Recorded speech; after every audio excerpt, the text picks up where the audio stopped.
All right, you have $1,300 to spend on an Android slab phone in 2024. Why would you get any other phone? No, seriously. Why would you get any other phone? This S24 Ultra has taken the best things from every other ultra high-end phone and stuffed them into one place. So anything that you could possibly value, it has pushed to the max. And there's just multiple cherries on top, just sprinkled all over the place. This phone sets the tone for 2024.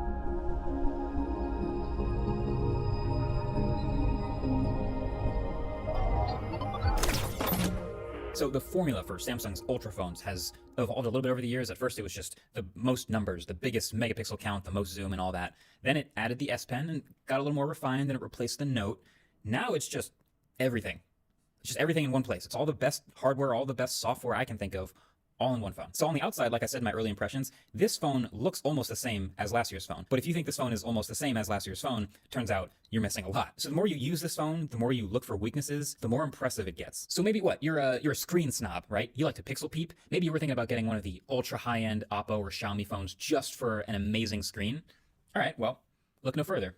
Literally one of the best screens in any phone. S24 Ultra has dropped in a class-leading 6.8-inch Quad HD AMOLED display, and it is awesome. These Ultra phones have had, 120 Hz LTPO for a while, and they've been this really sharp Quad HD for a while now too. But now on top of that, two new things. One is it's completely flat, and two is it's much brighter. So there's been this whole new batch of like 2,500 plus nit phones over the past couple months that I've seen. This I think is the best looking one that I've seen so far. So now it's up to a max 2,600 nits, which is awesome outdoors or anywhere, but it also gets extremely dim at night too, without any of the weird banding I've seen in some other phones. And they flattened the display completely and brought the display right up to the very corners with some of the thinnest bezels we've seen all the way around. Plus there's also this new anti-reflective coating on this Gorilla Glass armor that makes a noticeable difference with certain light hitting it at off-axis angles. And then there is a crazy fast ultrasonic fingerprint reader underneath to top it all off. And maybe I wish the touch target was a little bit bigger, but that's about it. Honestly, if you're a screen snob, it doesn't really get better than this one right here. This is the phone you should get. Okay, so what if your primary concern is battery life? Well, you could always get the Energizer phone that we saw at CES at one time, but as far as reasonably sized flagship slab phones go, it doesn't get much better than this. Again, they're keeping the 5,000 milliamp hour battery in one of the best performing battery phones from the past few years, despite making it thinner and keeping the S Pen. So you might as well get this one. You've still got 45 watt wired charging, you still have 25 watt wireless charging,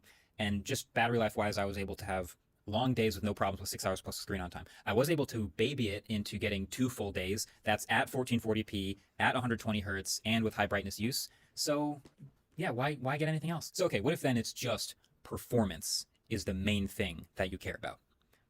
Okay, so we're seeing all these phones with the Snapdragon 8 Gen 3 starting to come out, and they're looking really good. Great high-end performance. There's efficiency gains all over the place. Plus, this phone pairs it with 12 gigs of RAM, and it is a multitasking champ. And if it's a stylus you're into, I already know you aren't really considering any other phone. The S Pen is basically the only high-end stylus still going in slab smartphones. It's really good for note-taking, drawing, highlighting, all that stuff. But if you're like me and you hardly ever use that, there's still the gaming performance and the everyday performance. There's the newly added ray tracing, plus a 90% larger vapor chamber to cool the phone for much longer stuff. Turns out it's an A+.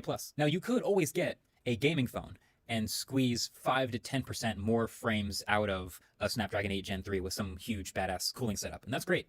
But then you also have to accept all of the sacrifices that come with said gaming phone over this. And do you really want those extra frames that bad?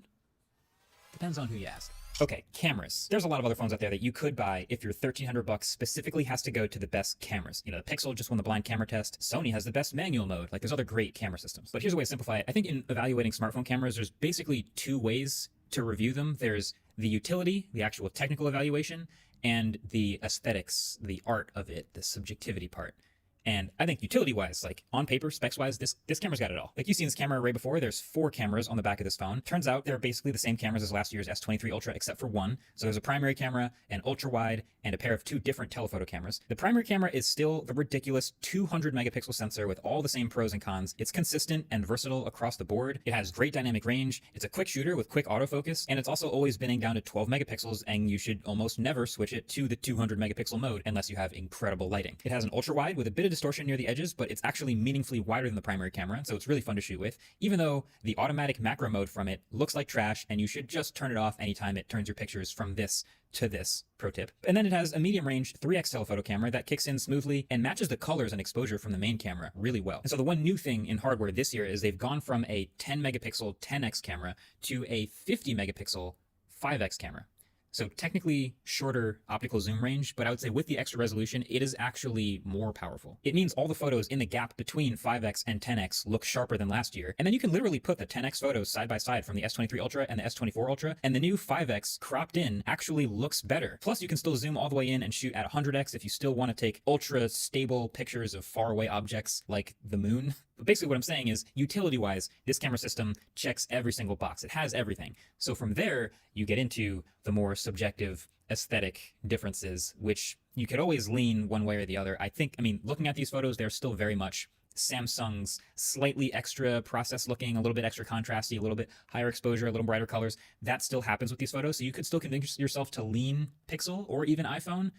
But if you just want to be able to check every single box, why look anywhere else? Honestly, the changes that you notice more aside from the actual camera quality are just like features using it. Like the S24 Ultra shoots everything HDR by default now. It's actually in Google's new Ultra HDR format. So when you have, specular highlights or big dynamic range differences in a photo, it will tastefully crank up that stuff for a more dramatic looking picture on the phone screen, similar to what Pixel and iPhone already do. And this passes through all the way from capturing the photo to viewing it in the gallery, and then one more step to actually publishing it on social media. So Samsung has worked with Instagram and Snapchat for native quality photo and video uploading pipelines. Because at the end of the day, once you take the photo, what are you 99% of the time planning to do with it? Share it. And I think this is important for a lot of people. This is one of the reasons I have carried an iPhone for years. Is one of the things you can always count on is the photos and videos in third-party apps are going to look just as good as if they were captured in the main camera.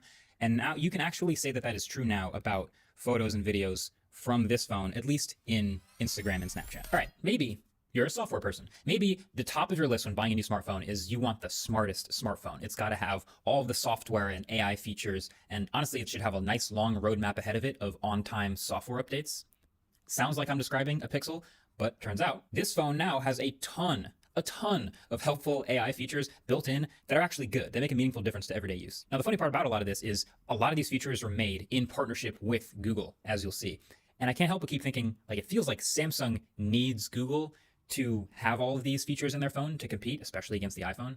But then Google, now their own phones are a little bit less competitive, but it's probably worth the trade-off because now technically they're helping to compete against the iPhone. It's this weird thing where they need each other. I think it's fascinating and probably worth its own separate video. Maybe let me know with a comment or by subscribing if you'd be down to see that. But that's all the background to all of this. So we were just talking about photos a second ago. The second you're done taking a photo and opening it up in Samsung's Gallery app, there's a ton of useful AI-driven stuff that you can do with it. And it's kind of all based on what sort of scene it auto-detects that you've taken. So lots of photos just end up with a remaster button where you click it and then it can add some contrast and brighten things up a little bit as needed and gives you a solid before and after.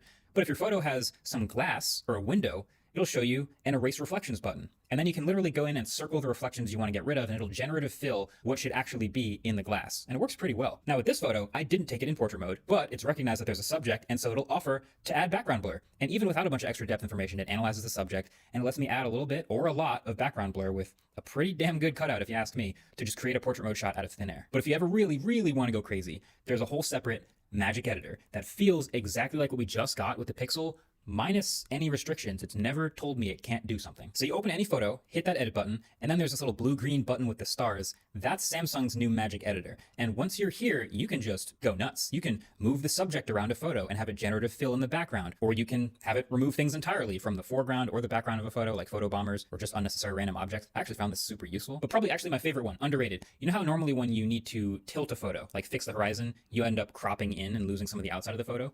You can still do that, but with this magic editor, you can open it up and tilt the horizon to whatever angle you want, and instead of cropping, it will literally generative fill in the outsides of the photo, which works very well because usually the outside of the photo is the least important part of the photo. You can get away with generative fill. And by the way, literally all this stuff works with photos you download to the phone too. Not just photos you've taken on the camera, but photos you just get wherever, just like the Pixel. Now, I also find it hilarious that if you use the magic editor to alter a photo on this phone, it'll add a little watermark to the bottom corner with these little stars so that you know that this photo was AI manipulated, which is good. That's a good responsible thing to do, especially if you're going to upload this to social media. But then you can also immediately erase that watermark with a built-in object removal tool in Samsung's photo editor app. There's a nice little section in the settings where Samsung's tucked all of the AI features of this phone. It's called advanced intelligence instead of artificial intelligence. Still AI though. That's where you get stuff like the live phone call translation feature or the new voice recorder app getting much improved speaker labels and summaries and transcriptions. The Samsung browser will now do summaries of web pages. This might all sound very familiar, but the best new one, in my opinion, is Circle to Search. Now, Google Lens has been around for a long time. In my opinion, one of Google's most underrated products. So people might have already known that you could basically do this already, but it would take several steps.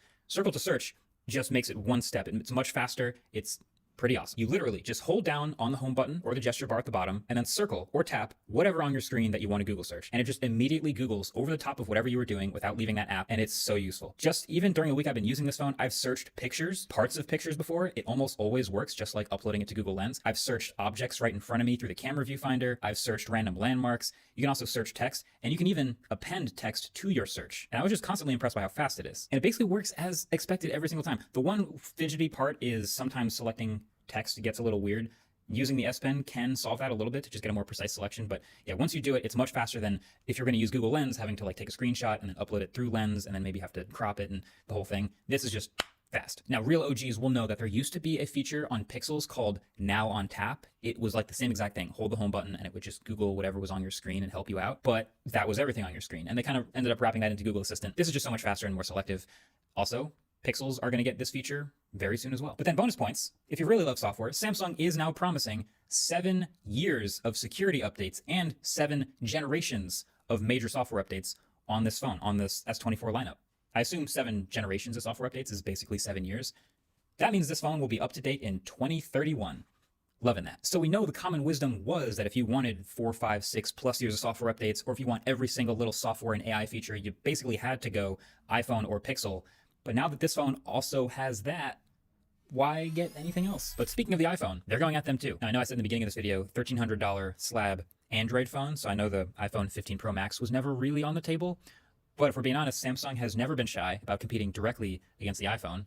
So why not take some of the best stuff from there too? They weren't being subtle about it. So they've got this shiny, brand new titanium color with titanium rails on the S24 Ultra, just like the iPhone. They have flattened the screen and the sides and made boxier corners all the way through the lineup, just like the iPhone. They have moved to a max 5x telephoto lens like I talked about earlier, also just like the iPhone. They also have this new always-on display that doesn't just show the time, but shows your whole wallpaper now, kind of like it's half awake, just like the iPhone. Thankfully, you can also turn that off and save some battery, just like the iPhone. You can also now long press to select an object in a photo that automatically cuts it out and makes it a sticker you can use in other apps, just like the iPhone. And there's even these new lock screen widgets now that look exactly like the iPhones, like copy my homework, but don't even worry if they know you copied it. These two are going to keep copying each other till the end of time. None of this is a surprise. It's just at the end of the day, we are technically winning because they're making each other a little bit better, bit by bit. But at the end of the day, S24 Ultra, I really do feel like it feels like peak slab phone. There's also a whole bunch of stuff I didn't even really mention with this phone. The haptics are really nice. I didn't even get to that. There's AI generated wallpapers, a whole section for them if you're into that. And it's nice that the AI stuff is mostly kind of tucked away in ways where you don't ever have to use it if you don't want to, but if you notice it and it's helpful to you, bam, turn it on. Could be your favorite feature. Really the only things that I miss from the Pixel specifically are call screening and now playing. So really the best argument not to buy this $1,300 phone is the fact that it's a $1,300 phone. And the truth is you can get 98% of the phone for much less money. You can see it in Samsung's own lineup. Samsung's own S24 Plus has a 4,900 milliamp hour battery instead of 5,000. It has a 6.7 inch display instead of 6.8. And it drops the S Pen and one of the telephoto cameras for $300 off. And you can get the regular S24 again for much less money with almost as much phone. So you don't have to spend $1,300 on a phone. But if you are going to, and you put the word Ultra in the name and you stuff as much stuff in one phone as you possibly can, this is the one that you should get. This has all the things. It's reliable. It's fast. It does everything. It checks all the boxes. This phone's great. Kind of feels like an ad when I just say all these positive things about the phone, but it's not. Until right now.